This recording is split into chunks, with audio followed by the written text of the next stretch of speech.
Back in 1943, a quiet paper in psychology changed the way the world understood desire. It came from a man named Abraham Maslow. He believed that once your stomach was full, you would chase love. After love, you would seek power. And finally, you would search for meaning. It sounded perfect, a pyramid of life itself. But Maslow never predicted one truth.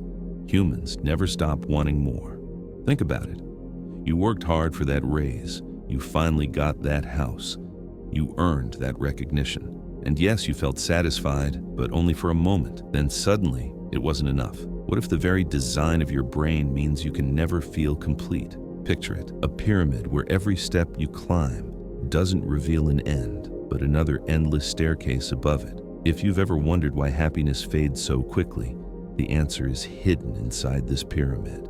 And in the next few minutes, you'll discover the secret layer Maslow added, a truth that explains the endless hunger of human life. This isn't just about psychology.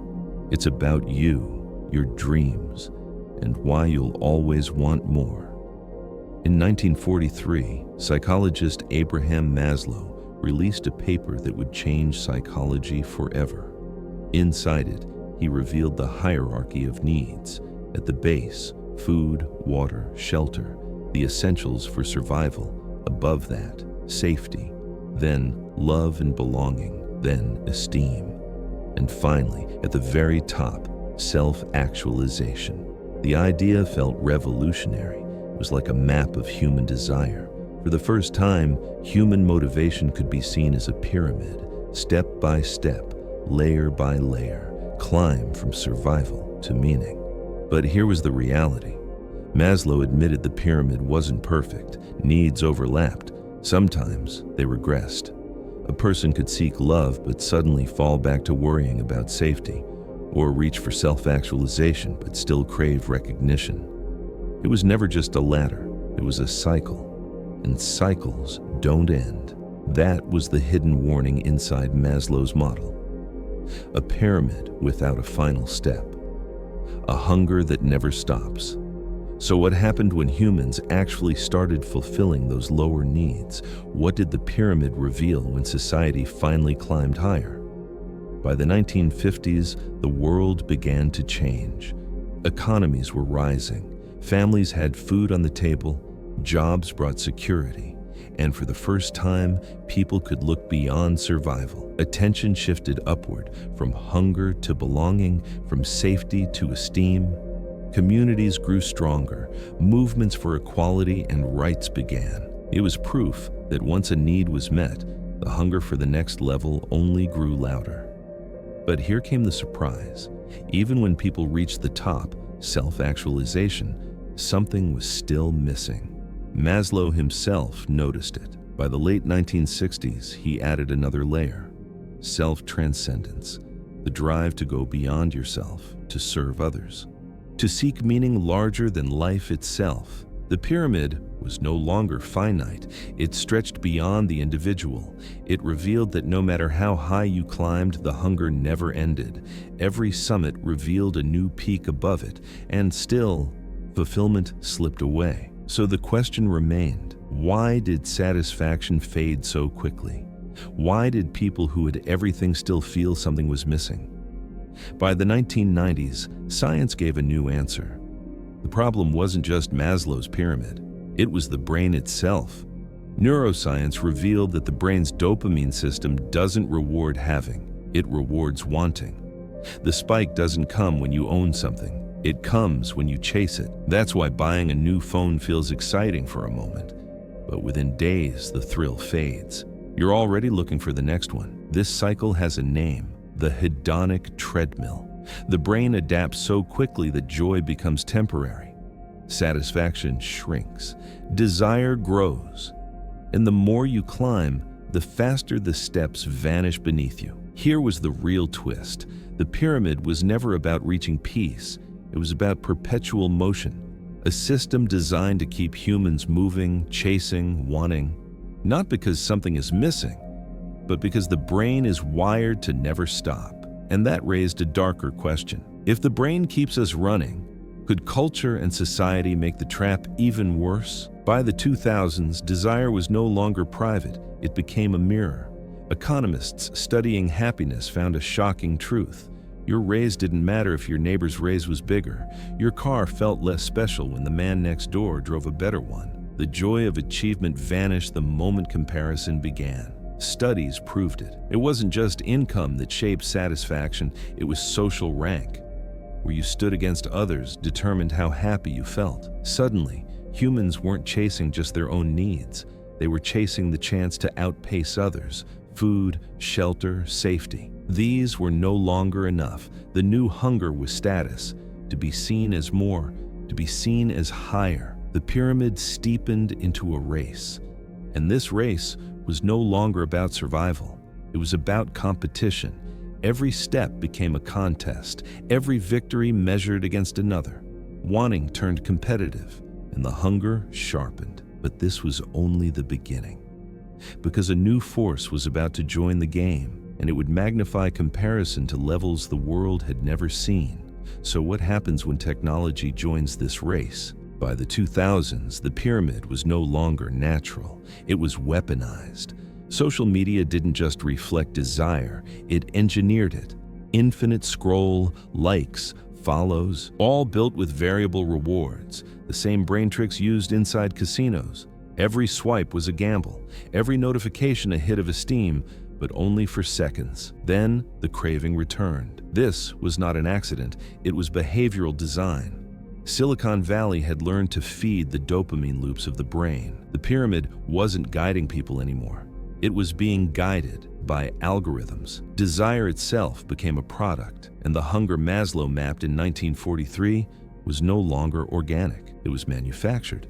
Every human became both consumer and consumed, trapped in cycles of wanting designed by code. The question grew darker. If desire can be engineered, can it ever be escaped, or does the pyramid now belong to the machines? And yet, history asks a harder question. When disaster strikes, when war, crisis, or collapse hit, do humans finally stop wanting, or does the hunger only take a new shape? In 2020, the pyramid cracked. The world faced a pandemic. Suddenly, luxury vanished. What mattered was safety. Masks, vaccines, hospital beds. Survival returned to the bottom of the pyramid. Families reunited, people prayed. Daily life became about protection, not progress. It felt like the hunger for status and growth had finally gone silent, but it didn't. It only paused. By 2022, something striking happened. Borders reopened, flights filled again. The desire for travel, for status, for growth surged back stronger than before. Luxury brands broke sales records, tourism exploded. Even after the deepest fear, people climbed again. This was the truth Maslow hinted at. The pyramid always rebounds upward. Fear can push us down. Crisis can strip us bare. But the hunger never disappears. It waits, and the moment survival feels secure, the climb resumes. That's the paradox. Even disaster cannot erase wanting. It only proves the cycle. So the question becomes, if hunger never ends, is there a healthy way to live with it? Psychologists in the 2020s found a new answer. The goal was never to escape the pyramid. It was to cycle through it. This idea came from self-determination theory. Instead of fixed stages, it spoke of three core needs: autonomy, competence, relatedness, the need to choose, the need to master, the need to connect. And here was the difference. These needs don't cap out. They deepen with mastery. A musician never stops playing. Each note builds skill, and skill creates meaning. The more they play, the more they thrive. The pyramid wasn't a ladder after all. It was a flywheel, a cycle that spins faster the more you feed it. Growth wasn't linear, it was recursive, and in that recursion, humans found not emptiness, but renewal. Still, a question lingered. If growth could be healthy, what secret still hid at the very top? What truth did Maslow discover at the very end of his life? The truth that rewrote the pyramid forever. At the end of his life, Abraham Maslow made a quiet change. In 1969, just before his death, he added one more layer to the pyramid. He called it self-transcendence. It was not about consuming more, it was about giving more. The idea was simple but profound. Humans don't find their deepest fulfillment in chasing status or wealth. They find it in service, in meaning, in going beyond the self. Maslow's notes revealed a hidden truth. The pyramid was never a peak. It was a portal, a doorway to something larger, to move from what can I take to what can I give, from chasing applause to creating purpose. And this is where the cycle breaks. The dopamine treadmill loses power when the goal is no longer possession, it is contribution. Self-transcendence turns the hunger outward, and suddenly, the pyramid flips. Not about climbing higher, but about dissolving the walls altogether. Maslow's final message was clear. This is the only way humans can escape the endless wanting. So what does this secret mean for you?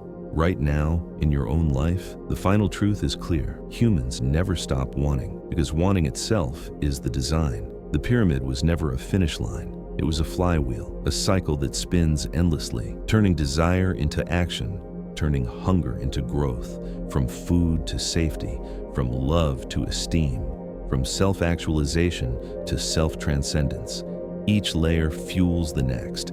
Each summit reveals a higher peak. This was Maslow's hidden message. Peace doesn't come from escaping desire. It comes from directing it. Desire is not the enemy. It is the engine, but only when aimed at service, at purpose, at meaning beyond the self. That is where the cycle transforms, from hunger to healing, from taking to giving. And this is the highest point of the pyramid. Not a crown of power, but a portal to purpose. Maslow's pyramid proves why we will never stop wanting more, and yet it also proves we can choose what to want. So the question isn't, when will I stop wanting? The question is, what am I choosing to want next? From 1943 to today, Maslow's pyramid has revealed one truth: the human heart is never still. We rise from hunger to safety, from love to esteem, from achievement to purpose. And yet, the climb never ends. Because desire is not your enemy. It is your engine. It drives us forward. It builds families, nations, and dreams. But it also asks a question. What will you do with your wanting? Will you chase endlessly for more, or will you turn it toward meaning? That choice is the difference between emptiness and fulfillment, between being consumed and becoming a creator. And that choice is yours. If you want more hidden truths that shape our lives, subscribe now, because the next secret may change how you see the world. And tell us in the comments, what's the one thing you're still chasing and why?